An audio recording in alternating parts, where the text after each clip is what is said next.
всички заедно да издигнем ръце, да слагаме ръката на сърцето си. Да кажи: Господи, направи това сърце чисто, прави го истинско, за да може да бъдем благословени, да получаваме благословение.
Исус взе хляб, благослови го и го разчупи, и като го даваше на учениците, каза: вземете и яжте, това е моето тяло. Взе и чашата, като благодари на Бога, даде на всички и каза: пийте от нея всички, защото това е моята кръв на Новия Завет, която за мнозина се пролива за прощаване на греховете. Но казвам ви, че от сега нататък няма вече да пия от този плод на лозата, до онзи ден, когато ще купя с вас нов в царството на своя Син. На своя Отец. Когато участвате, вие знаете всеки път, участвате и заедно. Вземете хляба и виното и заедно ще участвате. Господи, благодаря Ти, нека Твоята благодат и Твоето помазание да бъде върху нашия живот. Ние казваме, че ние сме простени, ние сме изцелени. Не когато вземем хляба и пием от виното, сме изцелени и тогава ще изцеляваме. А понеже сме изцелени и спасени, затова ние участваме в Словото Божие. Боже, в името на Исус. Амин.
Той когато ядоха, взе хляб, благослови го и го разчупи, и като даваше на ученици каза: вземете и яжте, това е моето тяло.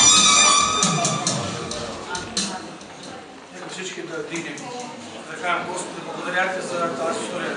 За това слово, че ти ни даде да те търсим. Сега като ти търсим, ти ще бъдеш намерен, Боже, намерен от нашата църква, намерен от семейството ни, намерен самите от нас и ти ни благославяш. И затова ние вярваме, че ти отиде на кръста, ти направи жертва за нас, ти направи кръвта си. И днеска си жив, Татко, за да участваме в Твоя тяло, Отче, ти ни си Исус Христос. Нека всичките да участваме в вярата.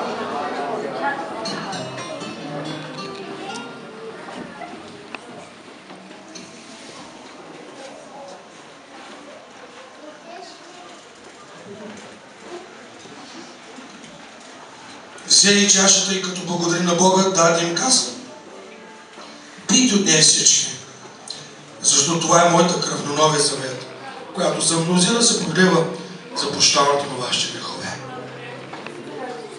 Докато четах този стих, Бог ми напомни, че Той даде кръвта си, за да имаме изцеление, за да имаме сила, за да имаме мир.